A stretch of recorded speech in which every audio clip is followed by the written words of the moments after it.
Hello everyone, my greetings to you all wherever you're watching me from. Thank you for tuning in.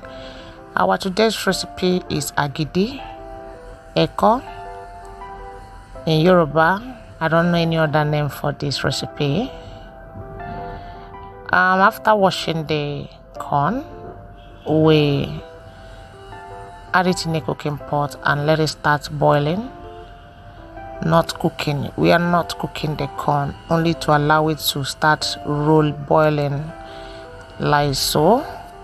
After it's boiling, we sieve it out.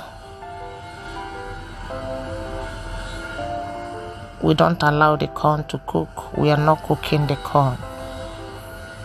This helps the agidi to be thick, to form very well. So every agidi must go through this process of boiling.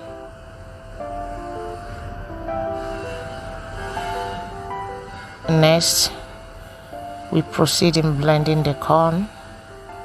Even if you soak your corn for some days, it still have to go through this process of boiling it before blending. So after boiling it, we proceed in blending the corn. Now this is what I'm using to sieve out the chaff from the starch. What we are looking for is the starch, so we have to separate the chaff from the starch in order to make our agidi.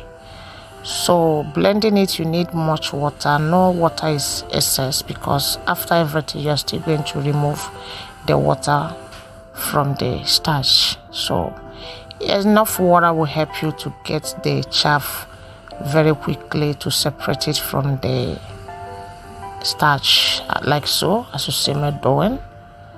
So after doing this, we proceed to the next step of making this agidi. This is the starch. We have separated the starch from that is the chaff rather. We separated it from the starch. Instead of me adding extra water for the remaining corn, I decided to use the one that I've already used to sieve out the first batch. So after doing that, we have to allow the starch to rest. Let it sit very well. Don't put it where it be shaking. Don't shake it, where it will rest, settle very well, so you can be able to separate the extra water from the starch. So the water is on top while the starch goes down. So you remove the water on top and start cooking the starch rather, like so. This is how to make the agidi. So we are in the process of making the agidi now. You keep stirring. Don't leave it without stirring. Consistent stirring is what is needed, is what it takes in making this agidi come out smoothly. So to check it if it have done, we use water and scoop some agidi into the cold water. If the thing floats, if the agidi start floating on the water, you know that is done. So I have to use plates to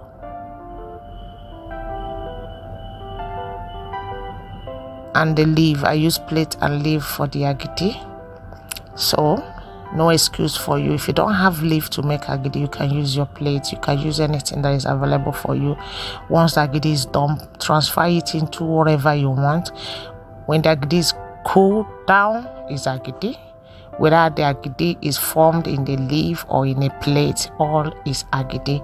Only that the taste you get from the leaf is different from the one in the plate. You know, there is this fresh leaf taste you will be getting from the agidi. That is the only difference, you understand.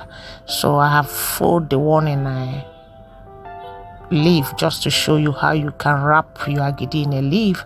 Now we are proceeding to make the sauce we are using for the agidi. We are using vegetable soup for the agidi. You can use stew, you can use pepper soup, fish, meat, pepper soup to enjoy your agidi, but we are using vegetable okra soup for the agidi. I've already parboil the meat without adding water first, to just add seasoning and the onions, little salt, and parboil the meat. Once it's bring out its own water, I added extra water and add crayfish, pepper. I use cayenne pepper. Add the okra.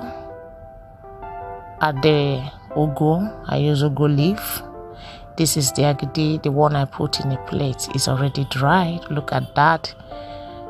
See, our agidi is ready. I'm cutting out the one to enjoy. Everything is ready. Thank you for watching. Bye bye. See you soon.